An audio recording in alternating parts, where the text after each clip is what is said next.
Oke, halo teman-teman. Kita di sini akan membahas tentang struktur data built-in, tetapi di video sebelumnya saya sudah menjelaskan semua tentang struktur data built-in.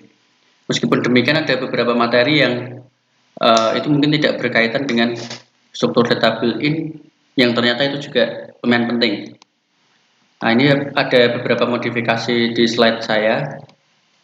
Jadi bisa dilihat di sini di slide saya yang baru itu.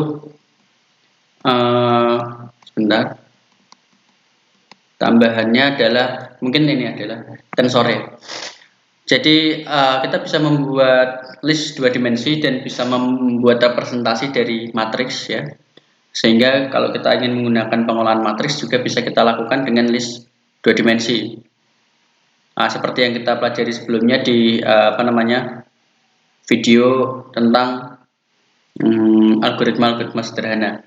Kemudian kita bisa memanfaatkan list tadi untuk menjadi list multidimensi.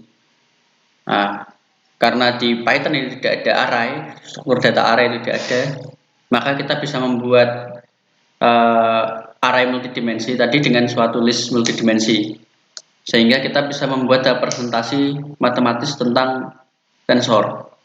Nah, nanti kalau teman-teman belajar mengenai tensor ini, biasanya akan digunakan di kecerdasan buatan, seperti itu, dan di pemrograman level yang lebih tinggi.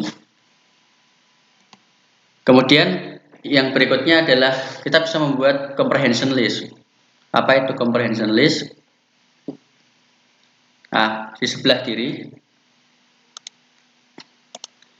adalah contoh yang ini ya. Ini adalah contoh untuk membuat list yang sederhana. Pertama kita punya buah yaitu apel, banana, ceri, kiwi, mango. Ini juga list buah. Kemudian kita membuat list baru, di mana list baru ini akan menambahkan ya semua buah yang dia itu mengandung A di dalamnya. Jadi misalnya apple, banana, ceri nggak dimasukkan ke dalam new list, kiwi tidak dimasukkan ke dalam new list, mango dimasukkan. Berarti yang akan dimasukkan ke dalam new list ini adalah apple, banana, mango misalnya. Nah, cara konvensional kita gunakan looping setiap elemen dari list fruits. Kemudian jika karakter A itu ada di dalam setiap elemen fruits tadi, maka elemen tadi akan di-append ke list yang baru. Nah, kita bisa membuat ini menjadi lebih sederhana, yaitu dengan menggunakan comprehension list. Pertama kita memiliki fruits ya, kemudian kita memiliki list yang baru, lalu langsung kita assign suatu hasil comprehension dari yang diberi kurung kotak ini. Comprehension itu dimulai dari sintak kurung kotak ini, kemudian kita membuat looping, misalnya di dalamnya sini, looping untuk setiap elemen dari fruits, ya toh. Kemudian jika ada karakter A di dalam setiap elemennya tadi, maka itu nanti akan dikembalikan di setiap elemennya. Artinya nanti new list ini akan membentuk comprehension list ini akan membentuk suatu list baru yang dibangkitkan dari setiap list yang ada tadi. Makanya ini disebut dengan comprehension list. Nah, kemudian bagaimana kalau seandainya kita mencoba yang sederhana aja dari comprehension list ini? Saya gunakan interpreter misalnya. Oke, saya gunakan interpreter, lalu saya coba untuk membuat list yang baru seperti ini dengan comprehension list, di mana comprehension list ini nanti akan menampilkan semua angka ya, dari 0 sampai sekian. Jadi dia akan mengenerate dari angka itu dari 0 misalnya sampai sekian gitu. Oke. Nah, caranya sangat sederhana sekali. Kita misalkan output setiap elemennya itu adalah X, kemudian kita buat looping for gitu ya. Kemudian kita buat range-nya tadi for x gitu, atau ini aja for x in range, kemudian kita berikan 10 gini, maka kita akan bisa membangkitkan list ini dengan nilai 0 sampai 9. Kenapa? Karena kan di dalam looping itu kan dia tidak termasuk, sehingga setiap elemen yang akan disimbolkan di sini akan menjadi akan dikembalikan menjadi list yang ada di sini. Misalnya lagi ya, jadi ini saya ganti simbol itu i itu misalnya. Apakah masih bisa? Nah, tidak bisa. Jadi syaratnya x itu harus terdefinisi. Nah, ketika kita membuat looping ini, otomatis x di sini kan akan didefinisikan oleh si Python. Karena kalau kita membuat looping for, itu kan kita tidak perlu menginisialisasi x sebetulnya. Karena sudah diinisialisasi langsung dan didefinisikan langsung oleh si Python secara otomatis. Sehingga biasanya kalau kita ingin menggunakan comprehension list, jenis looping yang digunakan itu adalah looping for. Oke, misalnya saya ingin mencetak hanya bilangan genap saja gitu. Berarti kan tinggal for i in range 10 ini, terus saya tambahi if x mod 2 sama dengan 0 ini. Maaf, ini tadi x ya, harusnya tadi bukan i. Nah, sudah jadi, maka kita akan punya list yang baru yaitu 0. 0 ini enggak termasuk ya, jadi kita bisa modifikasi mulai dari 1 sehingga yang akan tampil adalah 2, 4, 6, 8. 10-nya tidak termasuk kayak gitu. Nah, ini akan bisa dimanfaatkan untuk banyak hal untuk list comprehension ini, dan ini sekaligus juga bisa menyederhanakan kode kita gitu ya, ketika kita ingin membuat suatu list misalnya seperti itu. Kemudian berikutnya adalah copy list. Nah, kalau copy list ini kan kaitannya dengan bagaimana kita menduplikat list. Kenapa kok kita harus menggunakan copy list? Seandainya ini kita sudah punya L 2468, lalu saya punya L2 sama dengan L, berarti kan nilai L2 nya itu kan akan sama dengan 2468. Nah, tetapi kalau saya merubah elemen indeks ke 1 itu sama dengan 1 gitu misalnya, maka L2 nya kan berubah kan, tetapi L1 nya itu juga berubah. Nah, ini yang jadi permasalahan, yaitu ternyata L2 ini masih terikat dengan variabel yang sebelumnya yaitu L. Kalau kita cocokkan alamat memorinya, kita gunakan ID, dia terletak di sini, lalu si L itu terletak di sini. Ternyata mereka berada di tempat yang sama, kayak gitu. Oke lah, saya kembalikan. Seandainya L itu tadi pertamanya jadi 2468, lalu kita akan gunakan copy L2 sama dengan L.copy kayak gini. Maka L2 2468 juga. Lalu seandainya saya rubah L2 tadi, indeks ke 1 gini, lalu saya cek L2 2168, kemudian saya cek L 2468. Kalau kita menggunakan copy ini tebakan saya, jadi jangan-jangan mereka sudah berada di alokasi memori yang berbeda. Kita coba cek ID L itu di memori ini, kemudian ID L2 itu di sini. Nah, mereka berbeda memori, sehingga fungsi list copy ini menjadi berguna ya di sini. Artinya dia tidak hanya sekedar mengopikan, tetapi dia juga melepaskan ikatan dengan L. Jadi L2 ini dia melepaskan ikatan juga dengan L, sehingga dia dialokasikan di memori yang berbeda dengan L, seperti itu. Nah, itu juga penting sekali ketika nanti kalian akan menghadapi permasalahan komputasional, mungkin itu akan sangat membantu. Berikutnya, Berikutnya tambahan yang lain. Oh ya, yaitu nested dictionary. Kita bisa membuat dictionary dengan bersarang seperti itu. Nah, ini juga penting untuk pemrograman level lanjut, misalnya kalian gunakan di pemrograman web atau pemrograman mobile, game dan lain-lain, aplikasi tingkat tinggi. Nah, itu biasanya kalau dictionary bersarang itu kan strukturnya itu mirip dengan apa itu service JSON, struktur datanya si JSON. Nah, JSON itu apa? Nanti kalian bisa coba searching gitu. Lah biasanya ketika kita ingin menyimpan data, variabel dan lain-lain, itu kan kalau cara tradisional itu menggunakan XML, tapi cara-cara yang sekarang itu kan menggunakan JSON.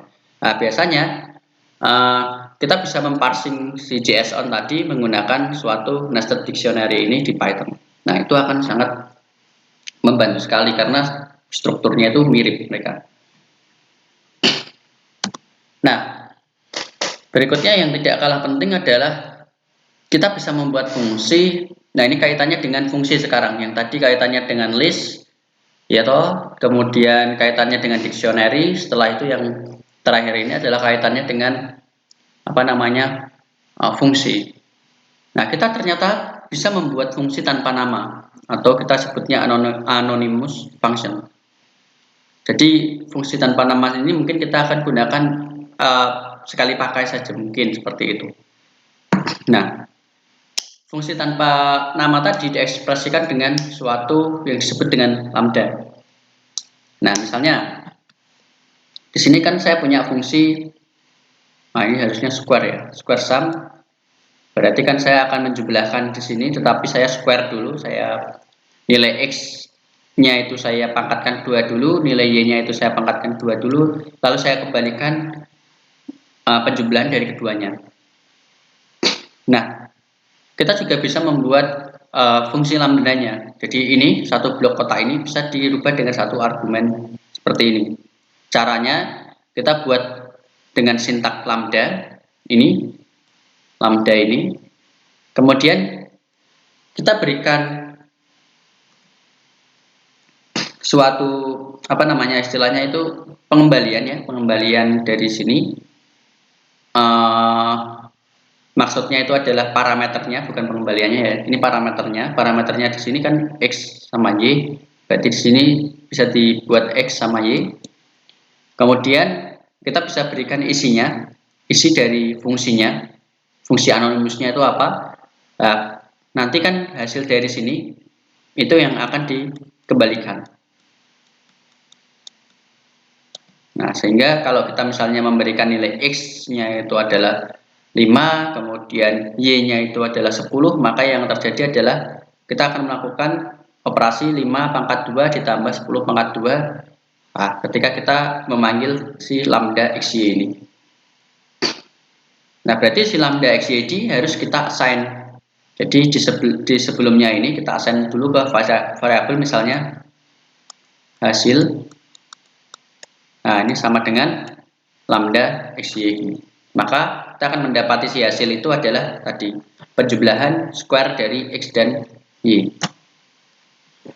Contoh yang lebih sederhana, jadi di sini ini saya ngambil dari petani kode ya. Di sini ada lambda name, di mana name ini merupakan parameter yang akan kalian masukkan sendiri, nama kalian sendiri misalnya. Kemudian kita akan coba mengoutputkan, tetapi di sini bentuknya dia adalah print. Dia tidak mengembalikan suatu nilai, tetapi dia mengembalikan suatu, kalau print ini kan nanti jadinya langsung ya, seperti itu, seperti prosedur. Nah, kemudian dia akan mengembalikan suatu print hello, name-nya apa. Cara untuk menggunakan yang ini, jadi sedikit berbeda ya.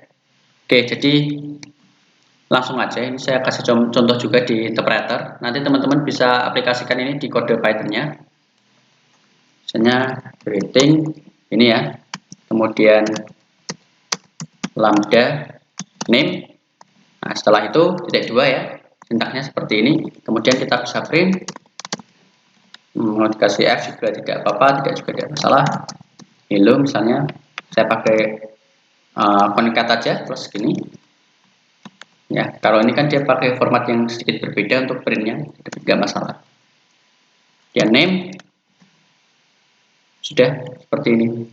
Nah, lalu cara pakainya gimana? Apakah ini hanya dipanggil saja gini? Nggak bisa. Dia merupakan fungsi lambda. Jadi cara pakainya adalah kita memberikan suatu parameter di sini. Misalnya nama kita. Gitu. Nah, nanti keluar hello Abbas kayak. Atau kita bisa coba kita eksperimen dengan suatu input ya. Nah, nanti kita bisa inputkan nama kita siapa. Misalnya Adi. Halo Adi. Nah, itu.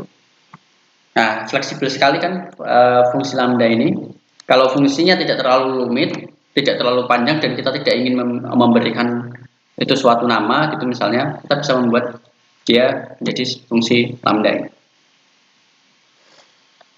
Oke, ya yang tadi gimana square sum ini? Nah, kita coba hasil square sum itu misalnya sama dengan lambda x, y ini titik 2 ya. Lalu kita x pangkat 2 dijumlahkan dengan y pangkat 2. Gini. Sekali lagi tidak bisa dipanggil seperti ini karena dia fungsi lambda. Makanya kalau kita ingin membuat ini, kita bisa gunakan misalnya parameternya dipanggil. Di sini kan ada 2 x sama y, sehingga ini kita bisa isi 2 sama berapa ini? Misalnya 10. Nah, nanti keluar hasilnya. Ini bisa kalian print karena dia hasilnya adalah pengembalian dari itu ya.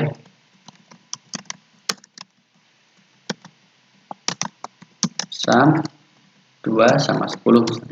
Nah, kalian juga bisa assign ini ke suatu variabel hasil itu. Nah, menjadi seperti ini, maka hasil akan bernilai 104. Nah, bagaimana yang dengan greetings tadi? Yang greetings,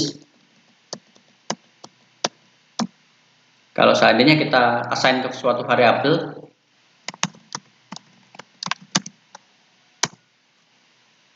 misalnya Adi gitu misalnya, terus kita coba panggil hasil grade-nya itu apa?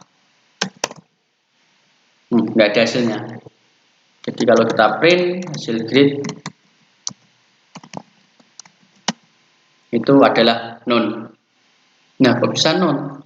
Kenapa? Karena kan dia mengembalikannya itu bentuknya itu seperti prosedur fungsi tanpa pengembalian. Nah, kalau fungsi tanpa pengembalian kita paksakan untuk mengembalikan sesuatu, berarti kan sama aja dia mereturn none. Seperti hanya ini berarti kalau kita membuat ini menjadi fungsi manual, berarti ini kan def